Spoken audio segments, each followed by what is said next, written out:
जादुई पेड़।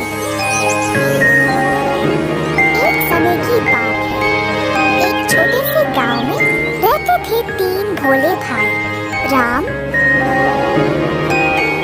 गोपाल और रवि। एक बार उन्होंने जंगल के बीचों बीच एक अजीब सा पेड़ देखा। उनको समझ नहीं आया कि यह है क्या।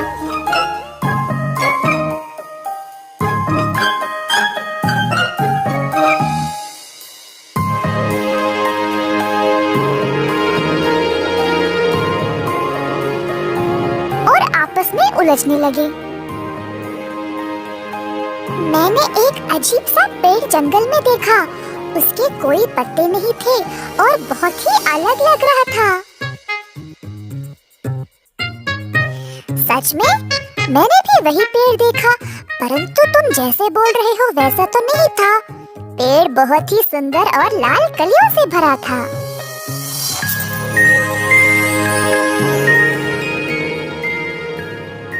ये कैसे संभव है? तुम जंगल के बीचों बीच वाले पेड़ के बारे में ही बात कर रहे हो ना? लगता है तुमने कोई अलग पेड़ देखा होगा। हाँ भाई, मैं वही जंगल के बीच वाले पेड़ के बारे में बात कर रहा हूँ। हाँ, वो कोई जादुई पेड़ लगता है।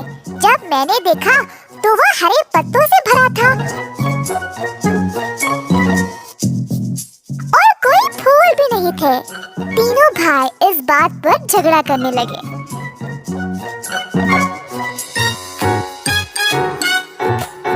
पास में एक ब्राह्मण उनकी बातें सुनकर हंसने लगा।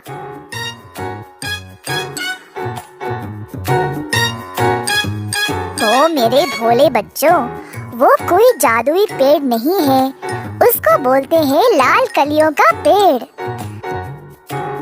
रामू ने उसको वसंत ऋतु से पहले देखा, इसीलिए सब कुछ सुखड़ के था। रवि ने उस पेड़ को वसंत के मौसम में देखा, इसीलिए पेड़ में लाल लाल कलियां खिले हुए थे। और गोपाल, तुमने इस पेड़ को वसंत के बाद देखा, इसीलिए पेड़ में सिर्फ हरे पत्ते थे और तब तक सारे फूल भी झड़ गए। तुम तीनों ने अलग अलग समय पर इस पेड़ को देखा, इसीलिए सोचा कि यह एक जादुई पेड़ है, परंतु है नहीं। इस प्रकार ब्राह्मण ने उन मासूम लड़कों को ये बात समझाई। श्याम और मोहन। एक बार की बात है, एक शहर में दो व्यापारी रहते थे। एक का नाम था श्याम और दूसरे का मोहन। उनका काम के सिलसिले में यहाँ वहाँ यात्रा करना लगा रहता था। एक दिन ऐसे ही वह यात्रा कर रहे थे कि श्याम को एक लावारिस बस्ता दिखा। उन्होंने जब उस बस्ते को खोला तो उसमें कई सारी सोने की अशर्फियां थीं। वह दंग रह गए। अरे वाह, मैं तो कितना भाग्यशाली हूँ, मुझे इतना सोना मिला है। श्याम बोला। फिर मोहन ने कहा, ये मत कहो कि सिर्फ तुम भाग्यशाली हो, हम दोनों भाग्यशाली हैं। अरे ऐसे कैसे? मैंने पहले इस बस्ते को देखा है, तो ये सारी अशर्फियां मेरी हैं। हम नहीं, मैं भाग्यशाली हूँ, श्याम ने कहा। मोहन यह सुन के चुप रहा। उसने सोचा कि लड़ने का कोई फायदा नहीं है। फिर अचानक उन्होंने किसी को चोर चोर चिल्लाते हुए सुना। जब वह पीछे मुड़े तो देखा कुछ आदमी लाठी लेकर उनकी ओर दौड़े चले आ रहे हैं। तो श्याम डरता हुआ बोला, हे भगवान, उन्होंने हमें इस बस्ते के साथ देख लिया तो हम पकड़े जाएंगे। बहुत मारेंगे ये लोग हमें। हम नहीं, सिर्फ तुम पकड़े जाओगे और वह तुम्हें मारेंगे। तुम्ही ने तो कहा था कि यह सोना मेरा तो नहीं है, मोहन ने कहा। तो बच्चों, क्या समझे? अगर हम अपनी खुशी दूसरों के साथ नहीं बांटेंगे तो हमारे बुरे वक्त में कोई हमारा साथ नहीं देगा। हमें उम्मीद है आपको ये कहानी बहुत पसंद आई होगी। हेलो बच्चों, हमारे चैनल पर आपका स्वागत है। आज हम आपके सामने पेश करेंगे एक बहुत खूबसूरत सी कहानी। वसंत का महीना चल रहा था। एक घने जंगल में बहुत से खिलखिलाते हुए फूल थे। उन्हीं फूलों में एक खूबसूरत गुलाब भी था। जंगल के सारे फूल गुलाब को देखते रहते और कहते, अरे वाह, ये फूल तो कितना सुंदर है। काश हम भी इतने ही सुंदर होते। सभी फूलों की ये बात सुनकर गुलाब ने इसी बात का घमंड करते हुए कहा, मैं ही इस पूरे जहां का सबसे खूबसूरत फूल हूँ। गुलाब की इस बात पे एक हिबिस्कस कहता है, तुम ऐसा क्यों सोचते हो? इस जंगल में और भी बहुत सारे सुंदर फूल हैं और तुम उन्हीं में से एक हो। बस गुलाब ने ऐसा सुनते ही गुस्से से कहा। जंगल के सारे पेड़ पौधों और फूलों ने कहा कि मैं सबसे सुंदर और आकर्षक फूल हूँ, और फिर कैक्टस की ओर इशारा करते हुए बोला, इस कैक्टस को देखो, इसके शरीर पर तो सिर्फ कांटे हैं। गुलाब के इस बर्ताव से हिबिस्कस बहुत गुस्सा हुआ और बोला, ये तुम क्या कह रहे हो? तुम्हारे भी शरीर पर खूब सारे कांटे हैं? गुलाब ने आग बबूला होते हुए कहा, तुम्हें कुछ नहीं पता। तुम मेरी तुलना उस कैक्टस से कर रहे हो? गुलाब और हिबिस्कस की ये बात सुन के जंगल के सारे पेड़ पौधे गुलाब से नफरत करने लगे। कुछ दिन बीत गए और गुलाब कैक्टस का ऐसे ही मजाक उड़ाता गया। पर कैक्टस कभी इस बात से निराश नहीं हुआ और बोला, भगवान ने इस जहां में हर चीज किसी कारण से ही बनाई है। बसंत ऋतु बस खत्म होने को थी और मौसम गर्म हो रहा था। वर्षा न होने पर कई पेड़ पौधे मुरझा रहे थे। धीरे धीरे गुलाब की पंखुड़ियां भी गिरने लगी। फिर एक दिन कुछ पंछी कैक्टस के पास आए और उसमें से अपनी चोंच की मदद से पानी पी के खुशी से उड़ गए। गुलाब ने ये देखा और कैक्टस से पूछा, क्या तुम्हें दर्द नहीं होता जब वह अपनी चोंच मारकर तुमसे पानी पीते हैं? कैक्टस बोला, हाँ, दर्द तो होता है, पर इससे उनकी प्यास बुझ जाती है और मुझे इसी बात से खुशी मिलती है। गुलाब को भी कैक्टस से पानी मांगने की जरूरत महसूस हुई। कैक्टस खुशी से गुलाब को पंछियों की मदद से पानी देता है। बस फिर क्या, गुलाब को अपने किए पे बहुत पछतावा होता है। हम चाहे जितने भी खूबसूरत हों, हमें हमेशा व्यावहारिक रहना चाहिए। गुलाब को अपनी गलती का एहसास हुआ। जादुई कुआं। कई साल पहले एक छोटे से गांव में था एक जमींदार अरविंद नाम का। वे बहुत अनुशासित थे। हर रोज सवेरे मुर्गे के कुकड़कू बोलते समय ही जाग जाते।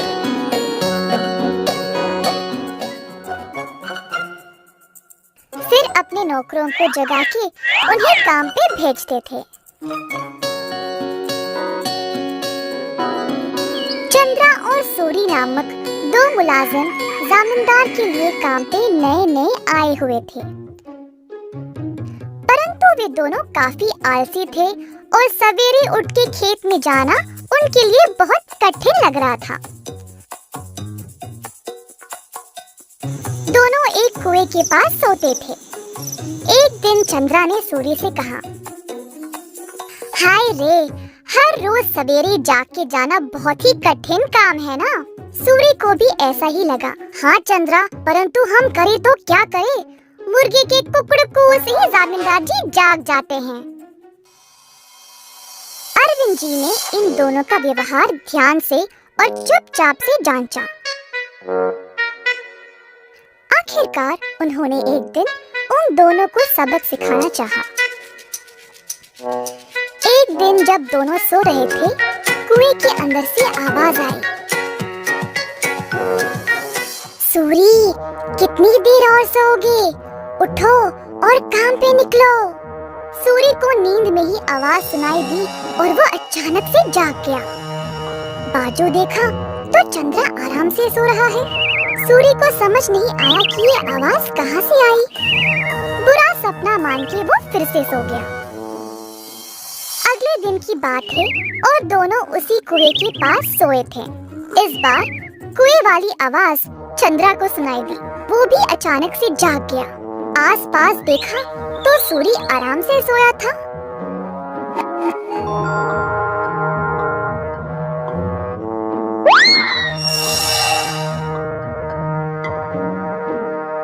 कोई बुरा सपना था शायद, ऐसा सोचकर वो भी फिर से सो गया। अगले दिन जब वे दोनों फिर से वहीं पे सो रहे थे, अचानक से एक खतरनाक आवाज सुनाई दी। दोनों एक साथ जागे और डर गए, एक दूसरे को देखने लगे। भाई सूरी, आपको भी सुनाई दिया क्या? हाँ चंद्रा, मैं बहुत डर गया। और ये कोई बुरा सपना भी नहीं है, ये भयानक आवाज इस कुएं से आ रही है। मैं काम पे निकल रहा हूँ, तुम्हें आना तो आओ। रुको रुको, मैं भी आऊंगा। उस दिन दोनों ने बहुत मेहनत से खेत में काम किया और दोपहर में भोजन के समय जमींदार जी के पास आए। खाना खाते समय दोनों की शक्ल पे सिर्फ परेशानी लिखी हुई थी। जमींदार जी ने पूछा कि हुआ क्या। चंद्रा और सूरी ने सारी घटना सुनाई। ये सुनकर जमींदार जोर जोर से हंसने लगे। सुनो तुम दोनों, वो कोई भूत या बुरा सपना नहीं था। मैंने देखा कि तुम दोनों कुछ ज्यादा ही आलसी थे, इसीलिए तुमको सबक देना चाहा। कुएं के पास वो मैं ही था जो आवाजें निकाल रहा था। अब आई समझ। अब से ये सुस्ती छोड़ो और ठीक से काम करो। उस दिन से सूरी और चंद्रा ने अपनी आलस्य छोड़ा और खेत पर पूरी मेहनत से काम किया। अच्छे से अपनी रोजी रोटी कमाई और खुशी से जीवन बिताया। लालची भाई, बड़ा आम का पेड़। एक समय की बात थी। वीरा नामक एक किसान कई प्रकार के फल उगाया करता था। पूरे गांव में वह केवल एक ही किसान था जिसके पास इतने प्रकार के पेड़ थे। उन फलों को बेच के वो बहुत पैसे कमाया करता था। उसका एक छोटा भाई था सोमेश नामक, जो पड़ोसी गांव में रहता था। सोमेश अपने परिवार के साथ एक अच्छे से बड़े घर में रहता था। एक दिन सोमेश अपने भाई से मिलने आया। सोमेश वीरा के खेत में आम, चीकू, पपीता, इतने प्रकार के फल के पेड़ों को देख के आश्चर्य रह गया। सोमेश ने वीरा को बोला कि उसको भी एक पेड़ दे दे ताकि वह अपने बाग में उसे उगाए। वीरा ने सोमेश को एक आम का पौधा दिया और बोला, छोटे, इस प्रकार के पेड़ में बहुत ही अच्छे आम उगते हैं। इनके फल काफी रसीले और स्वादिष्ट होते हैं। इस पौधे का ध्यान रखोगे तो अच्छी फसल मिलेगी। सोमेश ने बड़े भाई को भरोसा दिलाया कि वह इस पौधे का अच्छा ख्याल रखेगा। तो वह आम का पौधा अपने साथ घर ले गया और अपने नौकर चाकर को बाग में बोझने को कहा। पौधा जैसे बढ़ता गया, सब लोगों की नजर भी उस पर पड़ने लगी। अब सोमेश चिंतित होने लगा कि कहीं लोग आके पौधे को चुरा ना ले। इसीलिए उसने अपने मकान के इर्द गिर्द ऊंची दीवारें खड़ा कर दी। कुछ दिन बाद पेड़ दीवार से भी ऊंचा हो गया। 1 साल हो गया था और पेड़ में सुंदर सुंदर फूल खिलाए। इसी दौरान सोमेश को एक बात खाई जा रही थी कि अगर ये पेड़ फल देने लगा तो कहीं नौकर लोग फलों को चुरा ना ले। अब सोमेश ने और भी ऊंची दीवार खड़ा की और ऊपर छत भी लगा दिया ताकि किसी को भी ये आम का पेड़ नजर ना आए। एक दिन सोमेश अपने पेड़ को देखने गया तो फल उगने के बजाय सारे फूल नीचे गिरे पड़े थे। सोमेश को बहुत बुरा लगा और उसने सोचा कि कहीं बड़े भैया ने उसे कोई बेकार पौधा तो नहीं दिया। तुरंत सोमेश ने वीरा को घर आने को बोला। वीरा बेचैन होकर जल्दी जल्दी अपने छोटे के घर आ पहुंचा। भैया जी, आपने सही इरादे से मुझे ये पेड़ नहीं दिया था।